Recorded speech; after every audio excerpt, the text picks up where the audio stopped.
32절에 보면 이 비밀이 크도다. 이 비밀, 이 말은 신비롭다는 말입니다. 우리의 생각과 뜻을 가지고 그 깊은 것을 다 알 수 없다는 말입니다. 저도 결혼 생활을 30년 이상을 했습니다.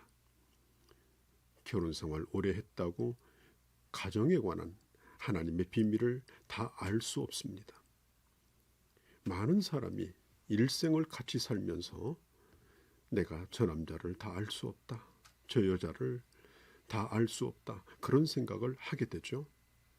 다 알 것 같지만 그러나 알 수 없는 것이 바로 부부의 문제입니다. 가정사역 전문가로 일하는 분들도 가정을 다 아는 것이 아닙니다. 살아도 비밀로 숨겨놓으신 것이 바로 가정입니다. 사람은 본래 누군가와 일생을 보내는 데는 치명적인 약점을 가지고 있습니다. 그런데 한 남자와 여자가 만나서 일생을 살아도 이 세상을 떠날 때는 아쉬워하는 것을 보면 이 부부관계라고 하는 것은 인간의 이론으로 다 풀 수 없는 신비로움이 있습니다. 이것은 마치 그리스도와 교회와의 관계와 같은 거죠. 어떤 사람은 교회를 몇 년 다녀보고 교회가 어떻고 목사가 어떻고 기독교가 어떻고 이런 얘기를 하는 사람이 있습니다. 이 사람은 교회를 껍데기만 본 겁니다. 그리고 함부로 비판합니다. 이런 사람들은 대부분 한때 교회 발을 디뎌놨을 뿐 그리스도와 개인적 그런 만남을 가진 적이 없는 사람들입니다.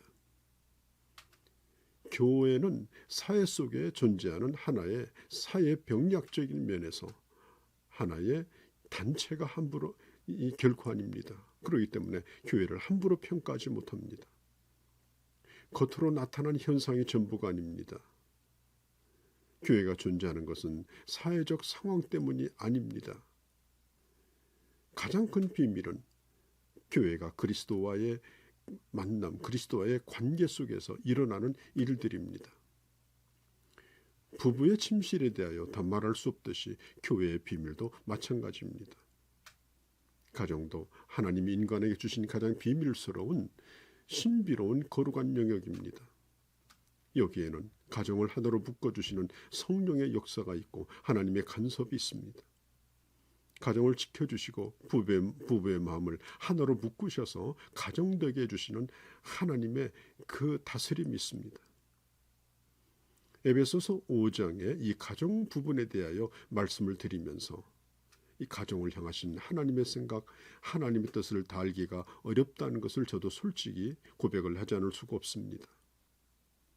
둘이 하나가 된다는 것, 이것은 두 사람이 화음을 잘 맞추는 듀엣의 역할, 단순한 화음을 이루는 그런 것이 아닙니다.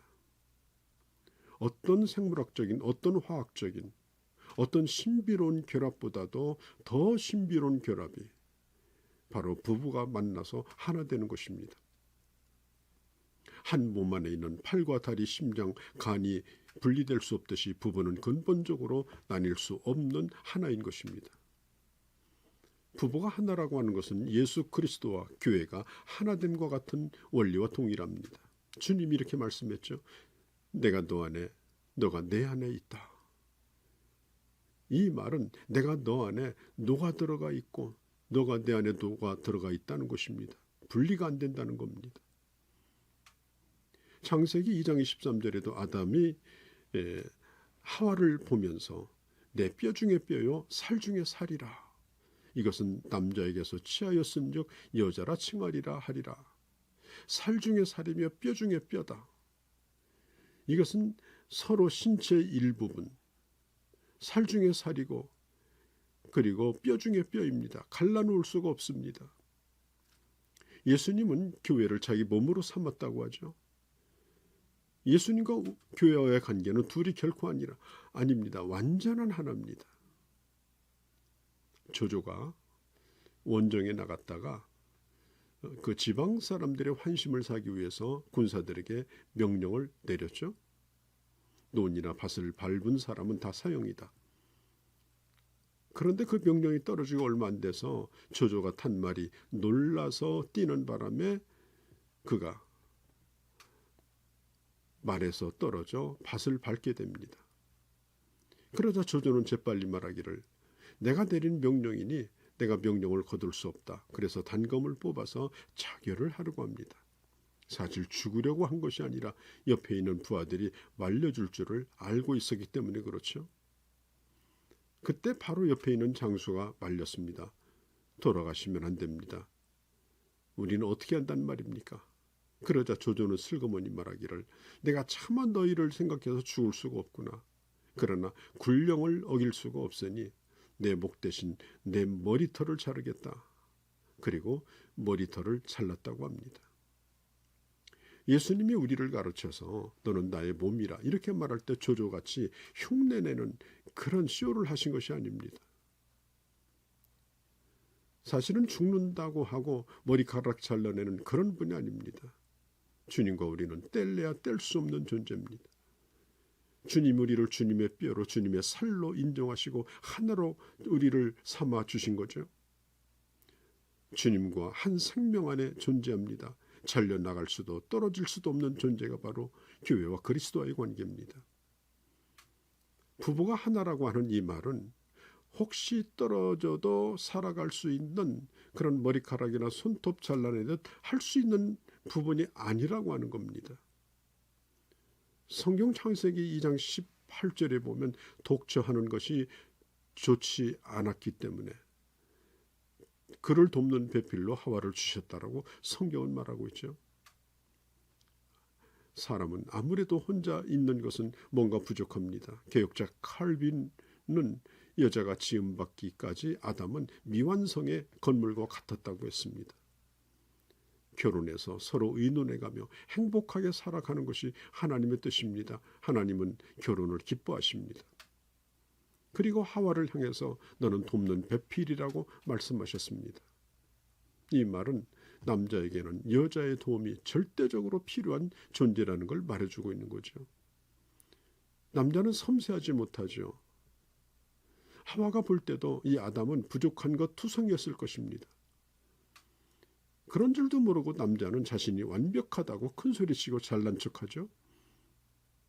예전에는 남자들이 몇만 모였으면 자기 집안 자랑하죠. 뭐 몇 대조 할아버지는 무슨 벼슬을 했고 뭐 뼈대 있는 집안이라고. 그러나 뼈대 있는 진짜 양반은 여자들입니다. 왜냐하면 여자야말로 뼈대로 만든 존재 아닙니까? 아담의 뼈로. 그러나 남자는 흙으로 만든 존재입니다. 뼈하고 흙하고 싸우면 누가 이기겠습니까? 여자가 훨씬 더 튼튼합니다. 강합니다. 약할 때 용기를 주는 그런 좋은 배필로서 아내들이 되시기를 바랍니다. 남자의 약점에 부족함이 연약함이 옆에 있는 하와의 눈에만 보이는 것이 아닙니다. 자꾸만 핀잔을 주고 남자 구실 잘하라 면박 주지 말아야 됩니다. 모자란 것들을 채워주라고 주님께서 나를 그 사람의 아내로 삼아주신 것을 기억하시기를 바랍니다. 배필은 늘 베풀고 챙겨주는 입장이기 때문에 어떤 면에서 남자보다 훨씬 더 성숙해야 하고 그리고 강해야 합니다. 또 더 오래 살아야 합니다.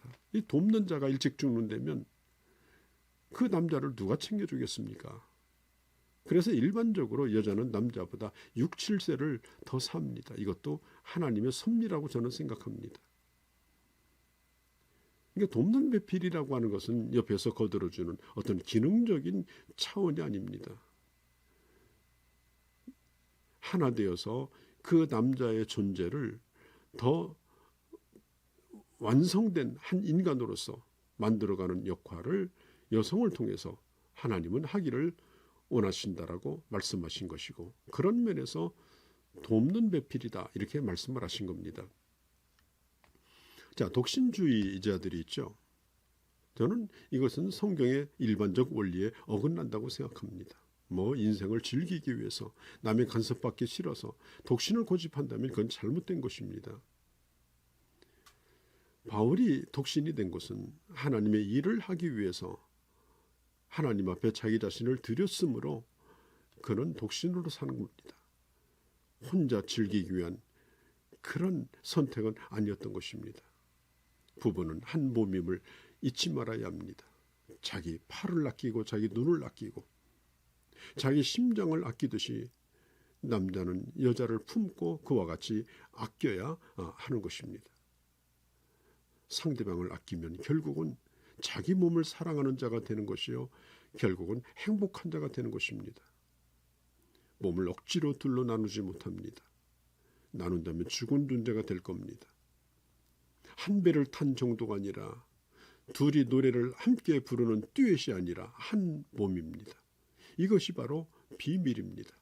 우리는 그 비밀을 다 알 수 없지만 일생 살아가면서 그 신비로움을 하나하나씩 깨달아가는 그런 하나님의 사람들이 되어주시기를 바랍니다.